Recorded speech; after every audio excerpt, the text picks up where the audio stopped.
India that is Bharat, लेकिन इनसे नफरत करने वाले लोग इसे बदलना चाहते हैं। देखिए, भारतीय जनता पार्टी, आरएसएस, नरेंद्र मोदी जी दलितों से, बाबा साहब डॉक्टर भीमराव अंबेडकर से नफरत करते हैं। नफरत इनके दिलों में भरी हुई है। क्या लिखा बाबा साहब डॉक्टर भीमराव अंबेडकर ने? आर्टिकल की, कॉन्स्टिट्यूशन का आर्टिकल 1 पढ़िए, पहली धारा, भारत के संविधान की पहली धारा में बाबा साहब डॉक्टर भीमराव अंबेडकर ने लिखा, India that is Bharat shall be A union of states. ये किसने लिखा? बाबा साहब डॉक्टर भीमराव अंबेडकर ने। अब मोदी और भागवत जी को क्यों नफरत है बाबा साहब डॉक्टर भीमराव अंबेडकर से? क्यों इतनी घृणा इनके मन में भरी हुई है?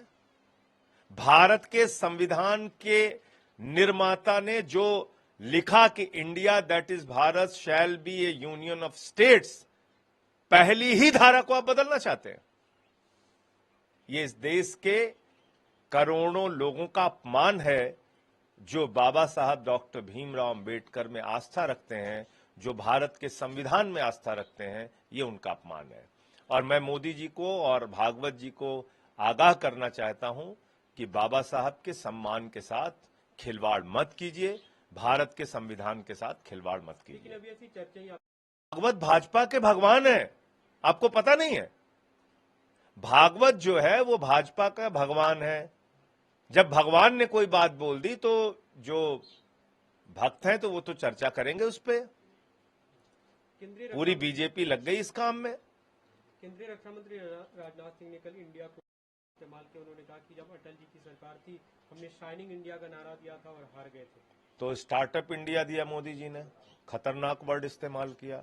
मेक इन इंडिया नारा दिया मोदी जी ने, खतरनाक वर्ड इस्तेमाल किया। डिजिटल इंडिया का नारा दिया मोदी जी ने, खतरनाक वर्ड इस्तेमाल किया। ये कौन सी बहस चलाई जा रही है इस देश के अंदर? तो जब मोदी जी इंडिया बोले तब वो शब्द है, उसकी गरिमा है, वो अच्छा है। बाबा साहब डॉक्टर भीमराव अंबेडकर ने संविधान में लिखा इंडिया दैट इज भारत, तो अब उसको बदलना है इनको, संविधान को।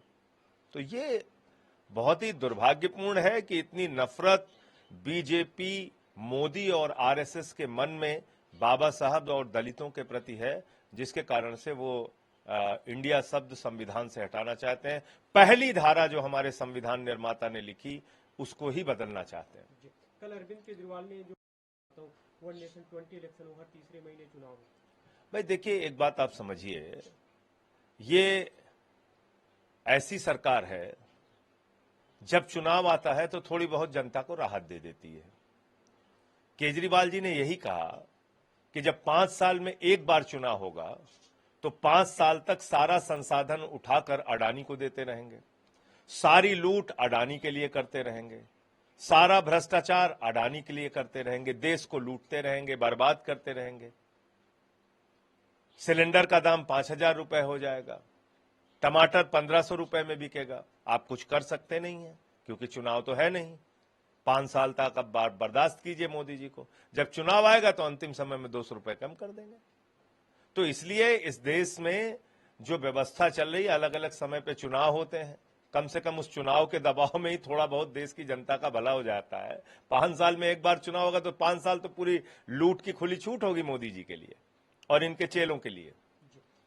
दूसरा मुद्दा, डीएमके मिनिस्टर ने जो हिंदू कम्युनिटी को मैंने टारगेट नहीं किया था, लेकिन मैं अपने बयान पर देखिए, एक ही चीज को आप लोग रोज एक ही बात को अगर आप बोलेंगे रोज उसका कोई, जब आम आदमी पार्टी का पक्ष मैंने साफ कर दिया कि आम आदमी पार्टी ये मानती है कि सभी धर्मों का सम्मान होना चाहिए, तभी इस देश के अंदर भाईचारा बनेगा, तभी हम यूनिटी इन डाइवर्सिटी वाले मुल्क के रूप में पूरी दुनिया में अपनी पहचान बनाएंगे। और जो हिंदू धर्म का संदेश है वसुधैव कुटुंबकम, तभी हमारा भारत एक वसुधैव कुटुंबकम, पूरा विश्व हमारा परिवार है, ये जो हमारी पहचान है वो कायम रह पाएगी।